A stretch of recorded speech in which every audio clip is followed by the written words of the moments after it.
Shalom saudara-saudari dimanapun berada. Saya percaya karena pertolongan dari Allah Bapa kita dan kasih setia dari Tuhan Yesus Kristus, kita semua saat ini bisa berada di hadapan gadget kita atau layar TV kita untuk bersama-sama beribadah kepada Tuhan.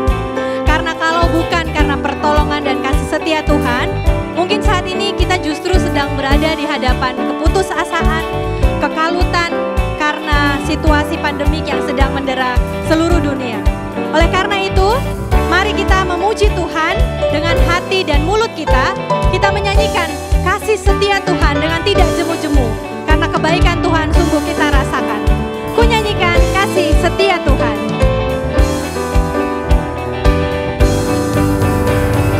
Nyanyikan kasih setia Tuhan selamanya. Selamanya. Ku nyanyikan kasih setia Tuhan selamanya.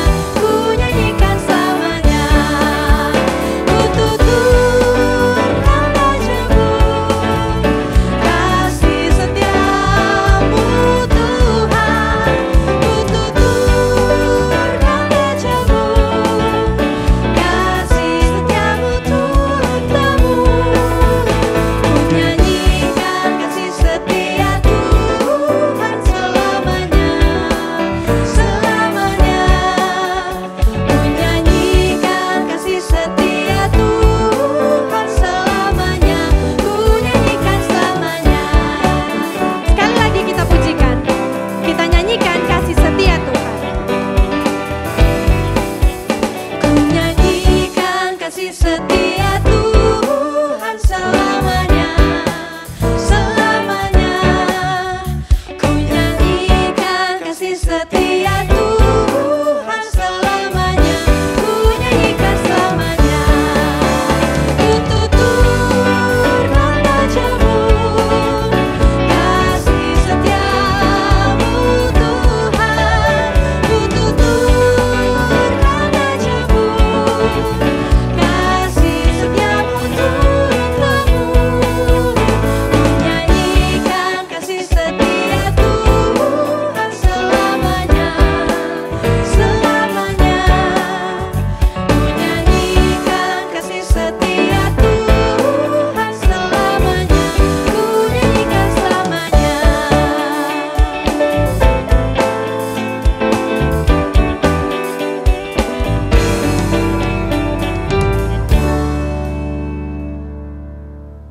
Saudara-saudari yang terkasih, pandemik ini mengubah banyak sekali aspek dalam kehidupan kita. Kita tidak boleh keluar rumah. Kita tidak bisa beribadah tatap muka. Kita harus betul-betul aware dengan kesehatan dan kebersihan tubuh kita. Dan banyak sekali perubahan yang harus terjadi dalam kehidupan kita. Dan itu membuat kami, teman-teman di GKI Coyudan Solo juga merasakan perubahan-perubahan itu. Dan saya percaya teman-teman juga dimanapun berada, mungkin yang sudah menerapkan PSBB juga merasakan perubahan. Sehingga rasanya hidup kita menjadi ada yang kurang. Kurang jalan-jalan, kurang hiburan. Untuk yang sekolah jadi kurang main, karena biasanya kalau ke sekolah bisa main dengan teman. Untuk yang jomblo mungkin kurang perhatian, kurang kasih sayang. Untuk yang sudah bekerja mungkin merasa kurang produktif, kurang bisa melakukan banyak hal. Semua serba kurang. Lalu saya teringat perkataan Pendeta Daniel Kristanto Gunawan yang hari ini akan memimpin ibadah kita menyampaikan kebenaran firman. Katanya begini, kalau kita merasa kurang, coba ingat-ingat lagi apa yang sudah Tuhan beri bagi kita dan hitung satu-satu. Nah, sekarang saya mau ajak teman-teman semua untuk menghitung apa yang kita miliki yang sudah Tuhan anugerahkan buat kita. Makan cukup, Paling tidak dalam satu hari kita pasti bisa makan. Walaupun mungkin ada yang cuma 1 kali karena diet. Hiburan, kita punya gadget, kita punya HP. Walaupun mungkin kadang-kadang buffering, disconnecting karena kuota habis, tapi paling tidak sekarang kita bisa beribadah bersama-sama. Perhatian, kasih sayang, coba dilihat lagi chat WA-nya. Kosong? Rasanya tidak. Pasti ada banyak sekali sahabat-sahabat juga keluarga yang terus menyapa kita, menanyakan kabar kita dan berbagi hidup, berbagi cerita dengan kita. Jadi setelah saya perhadapkan dan saya mengajak teman-teman semua untuk memperhadapkan rasa kurang kita dengan berkat-berkat Tuhan. Apa yang paling muncul di hati kita? Rasa kurang apa yang paling muncul? Kalau bukan kurang bersyukur. Oleh karena itu, pada saat ini, saya ingin mengajak teman-teman semua untuk mengakui segala kekurangan kita, membawa rasa kurang kita, dan mengakui di hadapan Tuhan bahwa kita rasanya sulit untuk berkata cukup. Mari kita bersatu di dalam doa.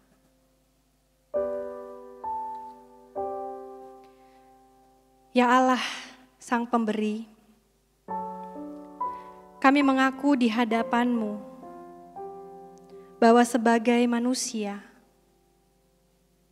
kami sulit menentukan batas cukup. Kami sering mengeluhkan apa yang tidak kami miliki, ketimbang mensyukuri apa yang Tuhan beri. Kami lebih sering berfokus pada apa yang ingin kami dapatkan daripada memikirkan apa yang dapat kami bagikan. Dan itu membuat kami merasa tidak pernah cukup. Padahal apalagi yang kurang Tuhan, ketika kami mengingat bahwa Engkau sudah memberi hidup-Mu bagi kami. Engkau sudah memberi nyawa-Mu untuk membuktikan kasih-Mu kepada kami. Bahkan setiap hari, Engkau selalu memenuhi apa yang kami butuhkan. Tapi kami tidak pernah puas.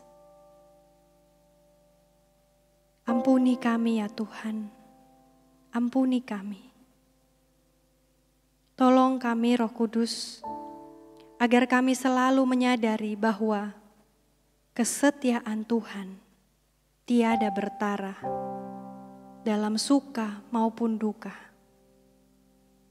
Sehingga kami mampu berkata, kami puas, semua yang Tuhan beri cukup karena kami punya Engkau. Amin.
pengampunan Tuhan untuk kita semua. Salam damai.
Mari bersama teman-teman kita akan berdoa, menyiapkan hati pikiran kita untuk menyambut firman Tuhan.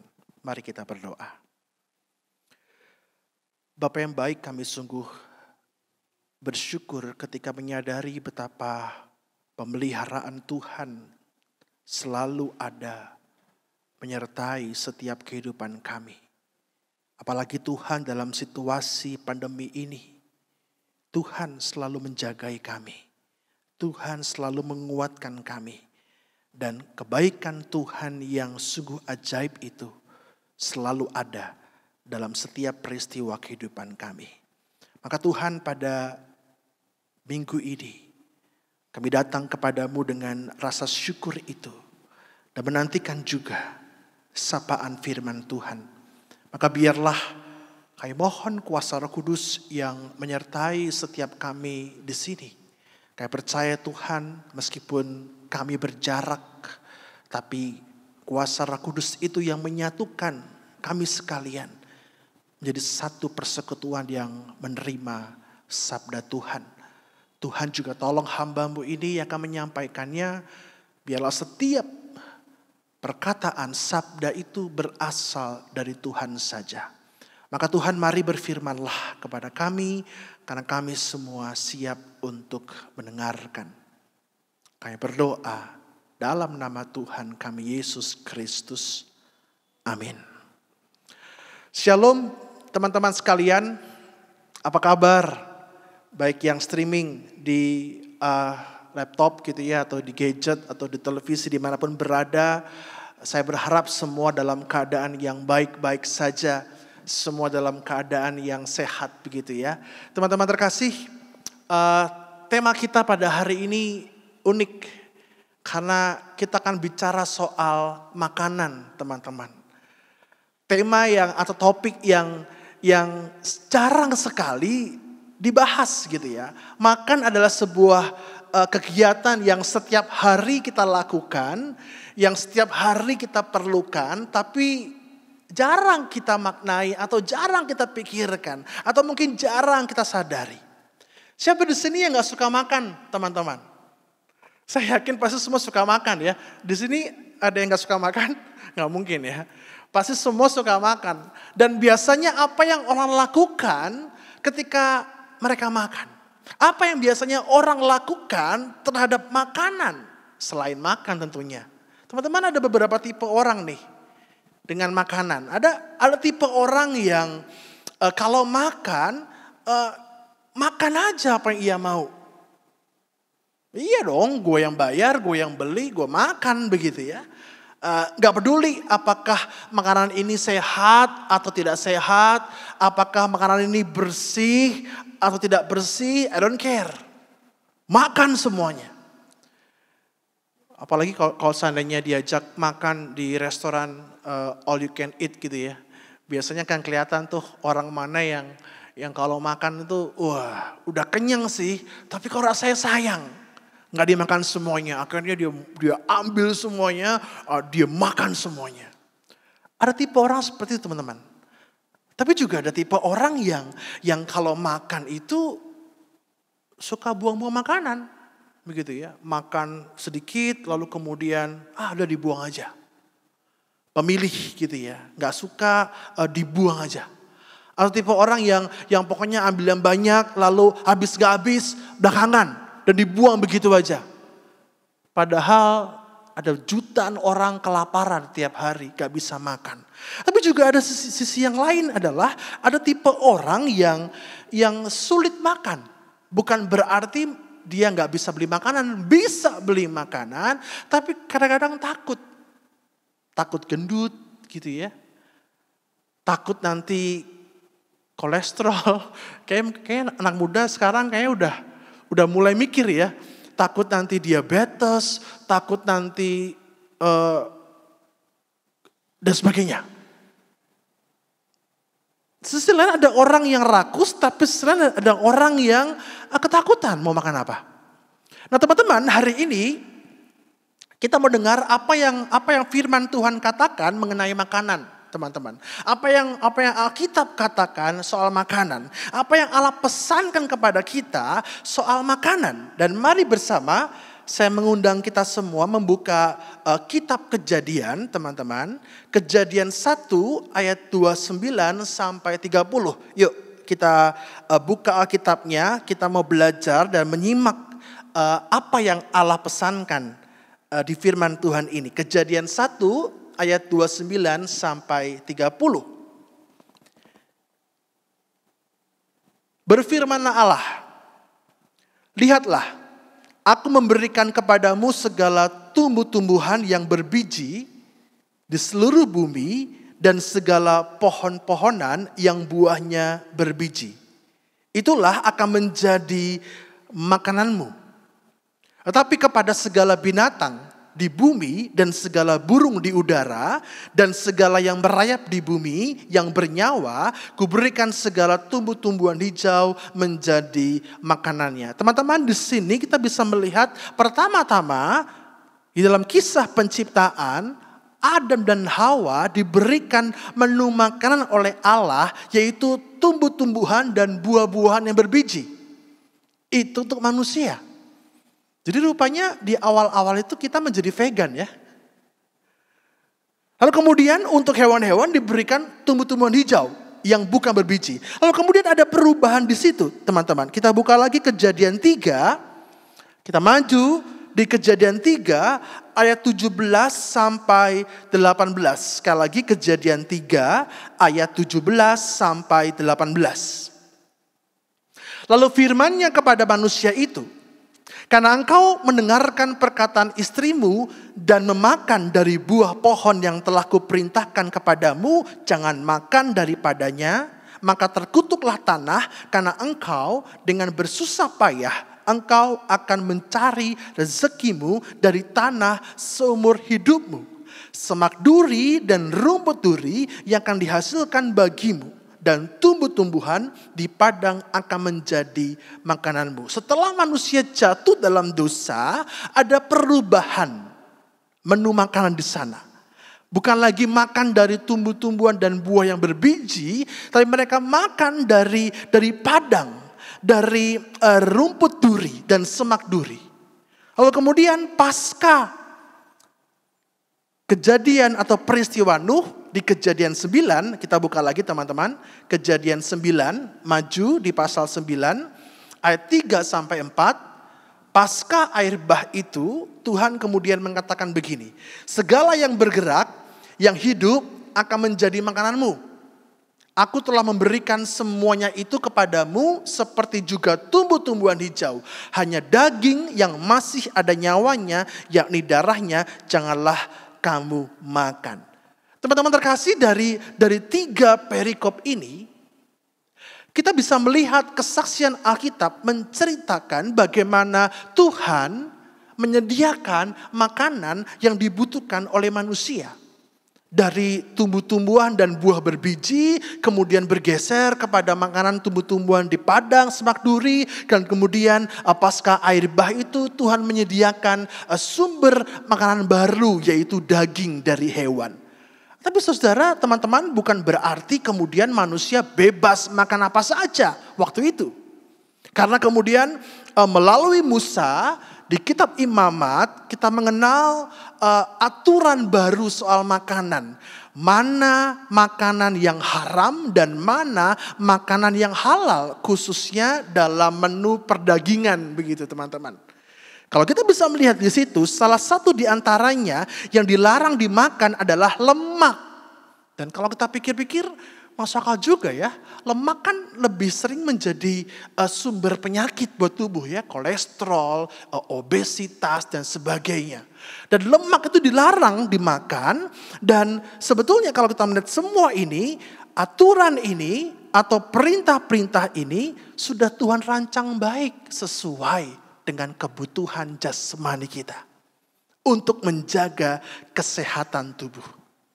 Tapi saudara, teman-teman, sayangnya aturan ini malah digunakan untuk bukan lagi untuk menjaga pola makan bangsa Israel waktu itu atau umat Allah, tetapi kemudian dipakai untuk menentukan mana orang yang najis dan mana orang yang tidak najis.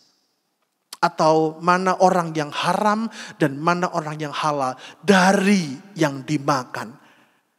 Jadi bisa dimengerti saudara ya, ada pergeseran tujuan dari aturan ini. Yang tadinya untuk menjaga kesehatan tubuh umat, aturan ini kemudian dipakai untuk menjadi alat penghakiman. Oh, kamu haram, kamu halal. Dan ini terjadi ketika murid-murid Yesus makan, tapi mereka lupa cuci tangan. Waktu itu belum ada corona ya. Jadi dan orang-orang Farisi mengatakan kepada Yesus, "Guru, murid-muridmu itu najis karena makan tidak cuci tangan." Yesus kemudian tahu ada yang keliru di sini. Aturan itu menjadi penghakiman. Karena itulah Yesus kemudian memperbarui dalam Injil Markus 7 ayat 18 sampai 19. Mari teman-teman kita buka Injil Markus 7 ayat 18 sampai 19 teman-teman. Dan apa kata Yesus di situ? Maka jawabnya, apakah kamu juga tidak dapat memahaminya?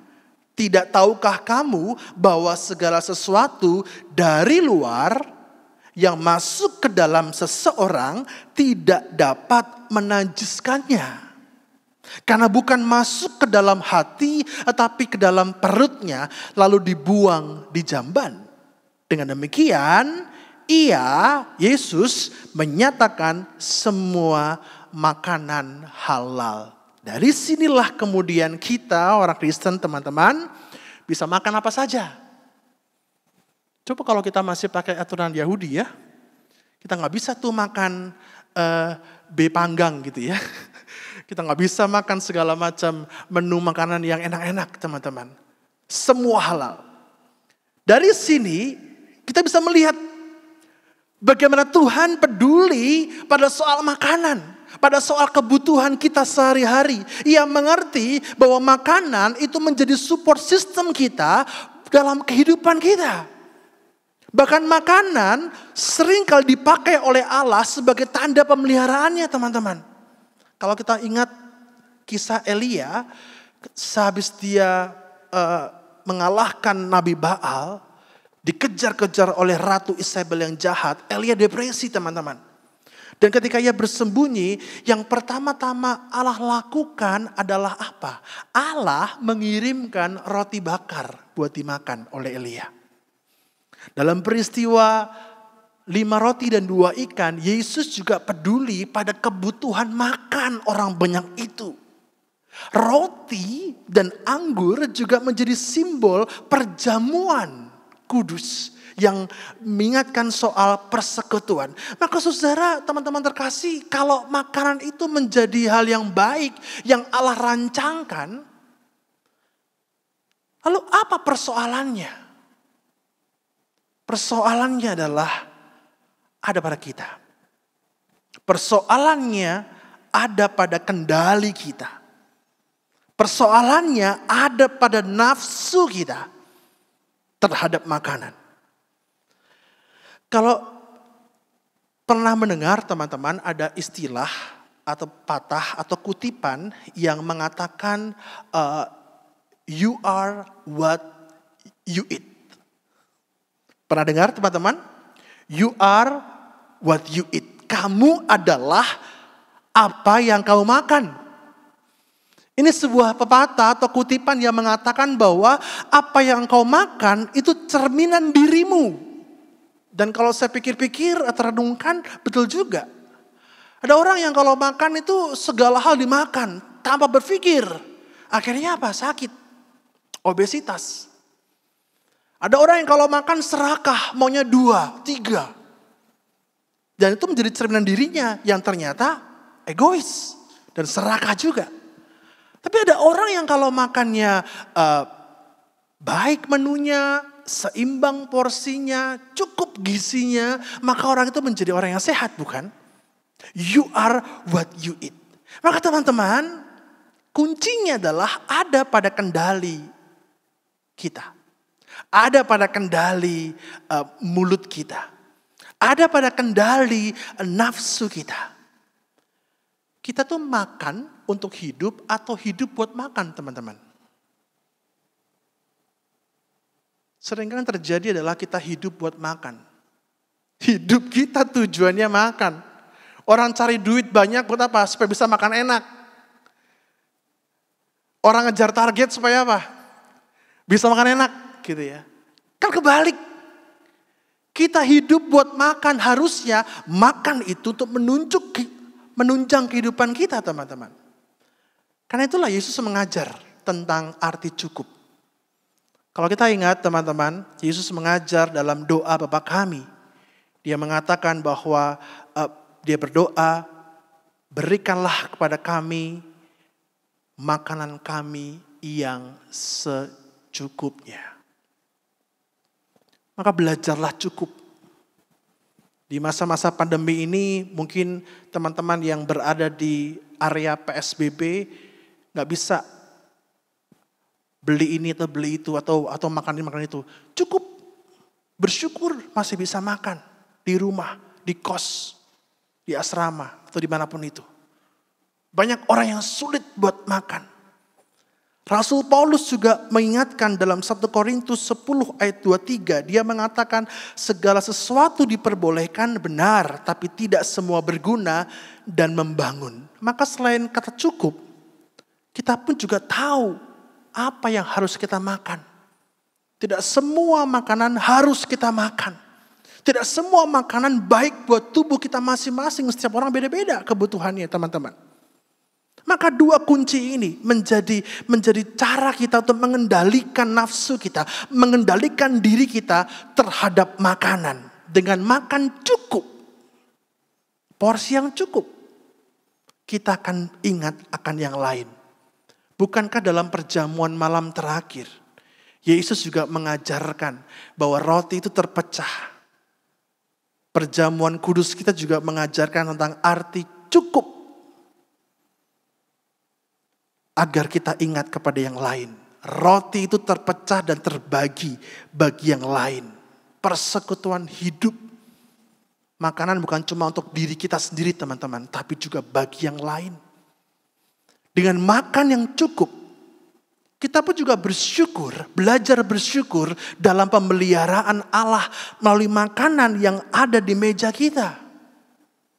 Coba deh sekali-sekali teman-teman, ketika Anda mau makan, coba kalau makan jangan cuma asal merem doa terus langsung makan ya. Coba lihat dulu makanannya. Pernah gak kita nyadari dari mana makanan ini bisa datang terhidang di meja kita? Pernah gak kita mengingat petani yang menanam padi buat kita? orang-orang yang memanggul beras ke pasar, orang-orang yang mengolah makanan itu, mungkin juga abang Gojek yang nganterin ke rumah. Dari mana semua itu? Jangan cuma asal ngelihat makanannya, wah gak suka, lalu kita ngedumel gitu ya, kita marah-marah, kita gak bersyukur. Padahal mungkin orang rumah, ibu kita sudah menyiapkan susah payah buat kita, tapi kita gak bersyukur. Gak enak, gak suka. Maka belajar cukup kita bersyukur akan apa yang ada dalam makanan itu. Ingat cukup, maka juga ingat untuk mengendalikan mulut kita dan nafsu kita. Tidak semua makanan harus kita makan. Tahu porsi yang pas buat kita. Tahu jenis makanan yang baik, yang sehat sesuai dengan tubuh kita. Ingat teman-teman, you are what you eat. Tuhan sudah menyediakan segalanya buat kita. Maka syukurilah makanan-makanan itu dalam rangka pemeliharaan Allah. Mari juga kita belajar untuk kendalikan diri kita, mulut kita, nafsu kita. Dan menikmati makanan itu yang telah Allah sediakan untuk menunjang kehidupan kita.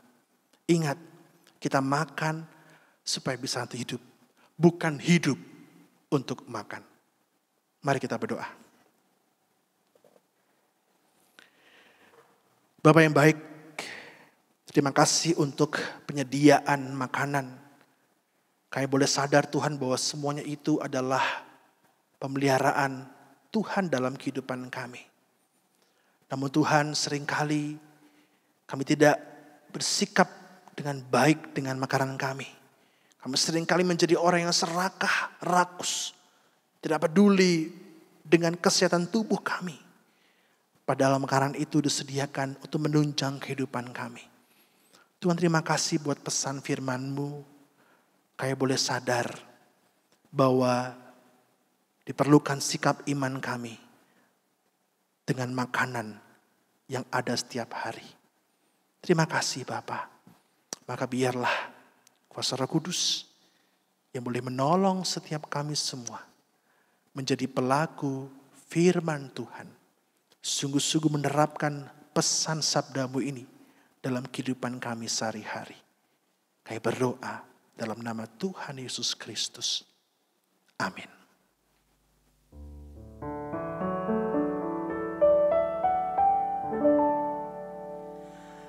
Aku bernyanyi bahagia memuji Yesus selamanya. Aku bernyanyi bahagia memuji Yesus selamanya. Kita berbahagia karena Yesuslah sumber segalanya. Ku berbahagia, yakin.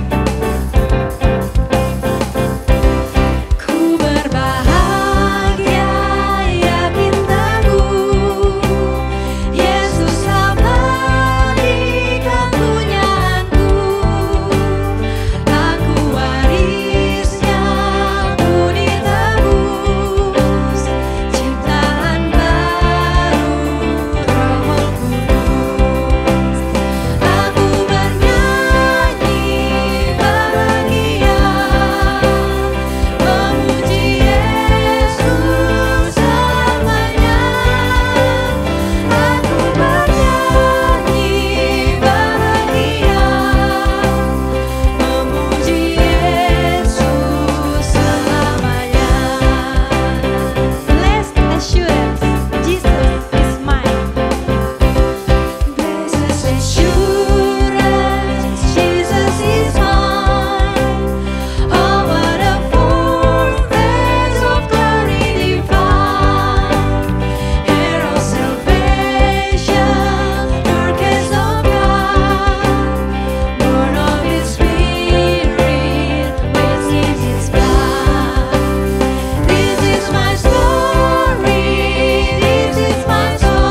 Mari teman-teman, bersama dengan gereja di seluruh abad tempat, kita akan menaikkan pengakuan iman kita berdasarkan pengakuan iman rasuli. Mari bersama-sama kita memulai untuk mengucapkannya.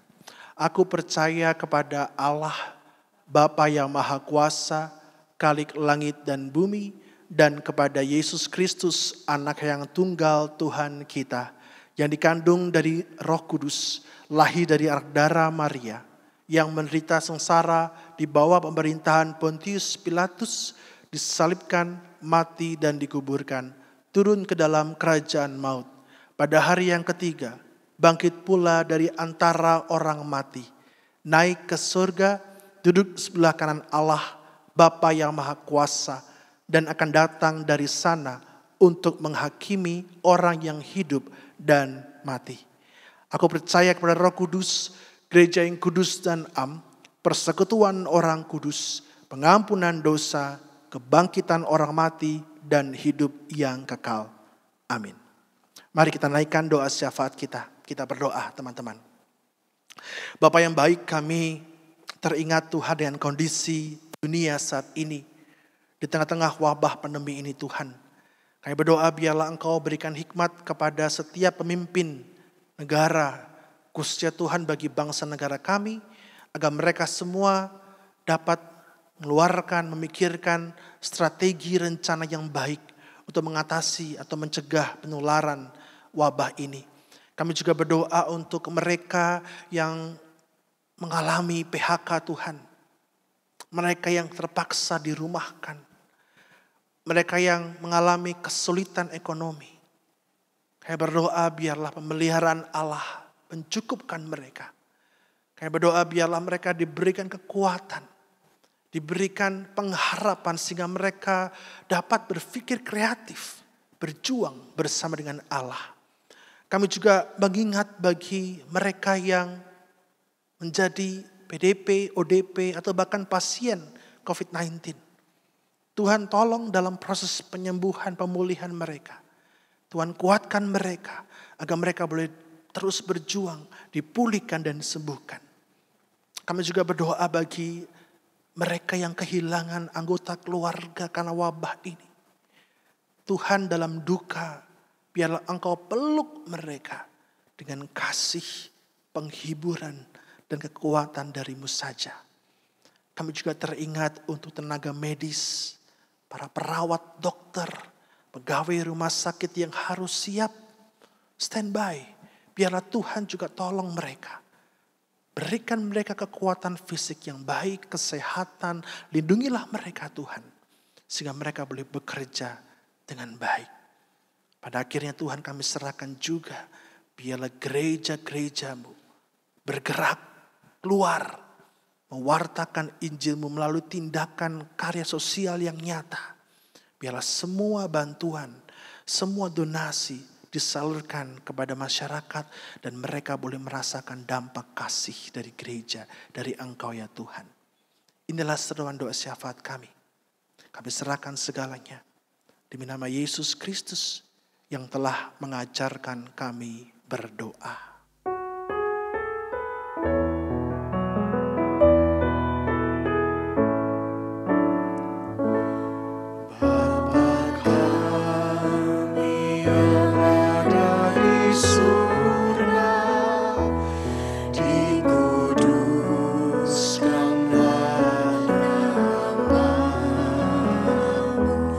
Datanglah kerajaan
Saudara-saudari yang terkasih di dalam Tuhan, kita sungguh bersyukur karena Tuhan sudah dan selalu mencukupkan segala sesuatu yang kita butuhkan. Sekarang saatnya kita mensyukuri pemberian Tuhan sembari mengingat teladannya untuk memberi hidup bagi sesama kita sesuai dengan apa yang kita bisa, sesuai dengan apa yang kita punya. Sebagai persembahan kita kepada Tuhan. Dan mari kita landasi persembahan kita dengan doa. Ya Allah, sumber segala sesuatu. Kami sungguh bersyukur karena Tuhan selalu mengingat kami dan mencukupkan segala kebutuhan kami dengan standar yang Tuhan tentukan. Dan kami sungguh bersyukur karena setiap pagi kasih Tuhan bertambah jelas dalam hidup kami. Dan sebagai rasa syukur kami mau memberi untuk Tuhan. Kami mau mengingat teladan Tuhan yang juga selalu memberi bagi sesama, bahkan memberi dirimu untuk kami semua. Dan oleh karena itu Tuhan, biarlah hati kami terarah kepada Tuhan ketika kami akan memberi persembahan kami. Di dalam Kristus Yesus kami berdoa dan kami bersyukur. Amin. Teman-teman dapat mentransfer persembahan teman-teman ke nomor rekening gereja masing-masing.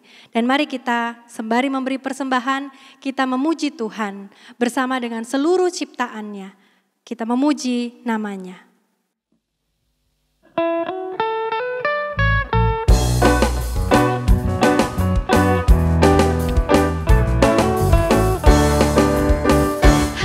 Puji namanya terang cahaya, dan puji namanya hai cakrawala.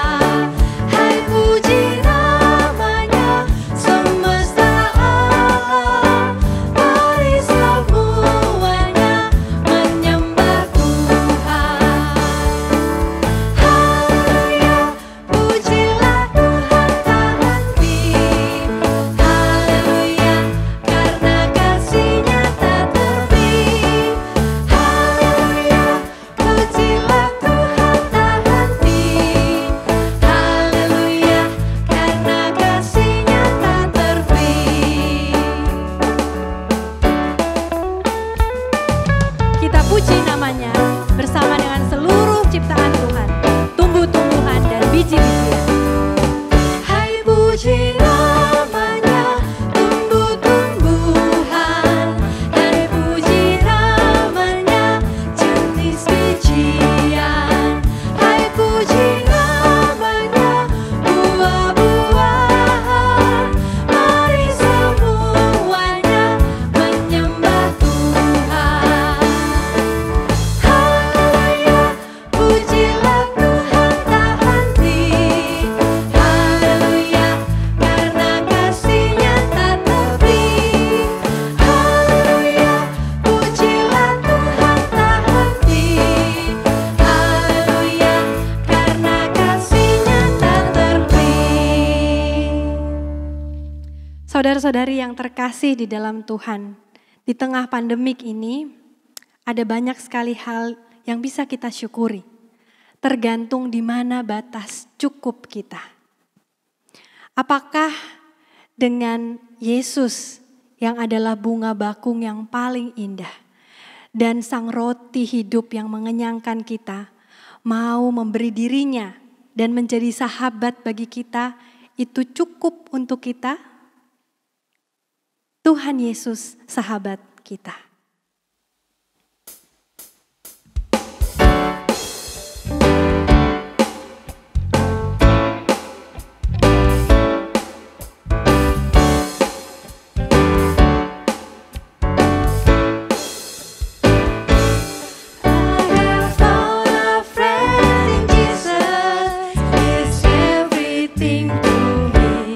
He's the fairest of 10,000 to my soul.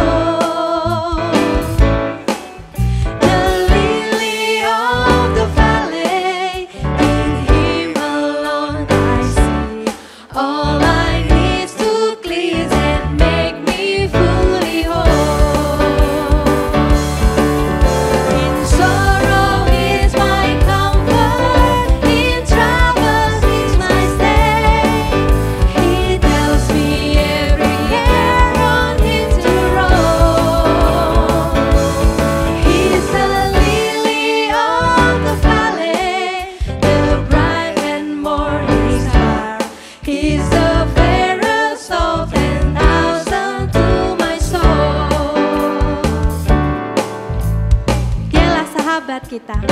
Dia melebihi segalanya bagi kita.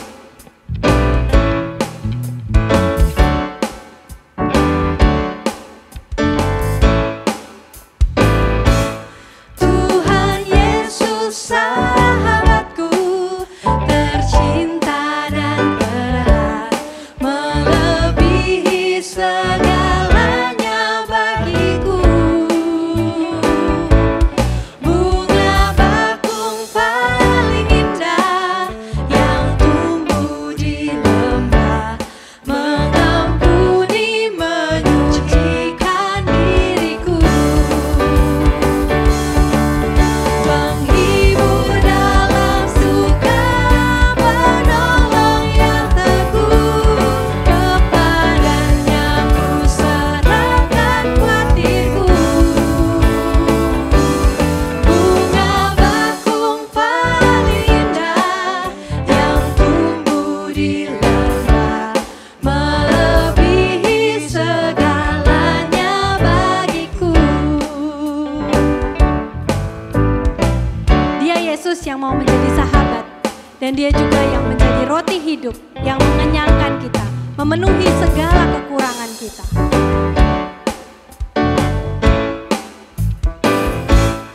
Ia takkan membiarkan dan meninggalkanku. Aku hidup oleh iman padanya. Ia tembok yang berapi di sekelilingku, roti hidup yang membuatku kenyang. Kelak di kemuliaanku nampak wajahnya, dan berkat surgawi melimpahiku. Bunga bakung paling indah yang tumbuh di lembah, melebihi segalanya bagiku. Melebihi segalanya bagiku. Melebihi segalanya bagiku.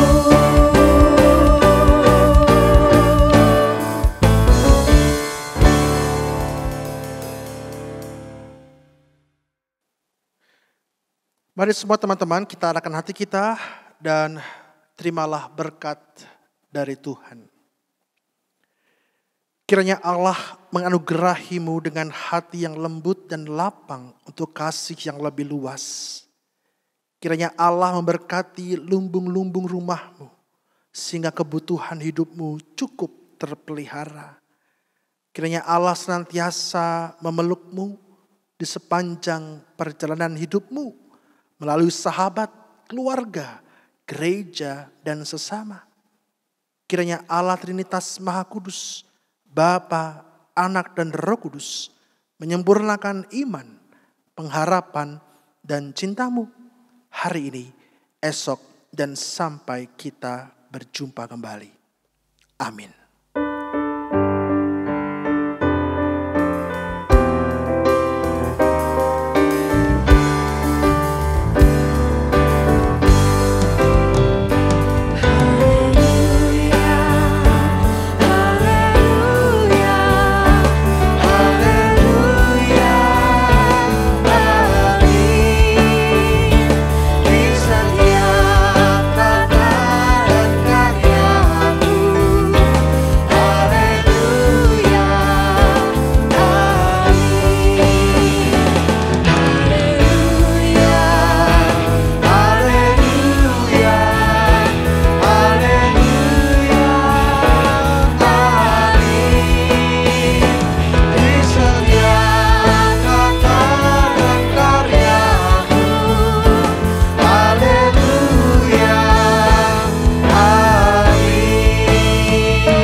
Ibadah kita telah selesai.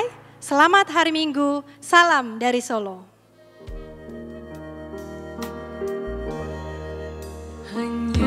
Kristus harapanku, Dia terang dan kuatku, batu penjuru yang teguh di kala badai menderu.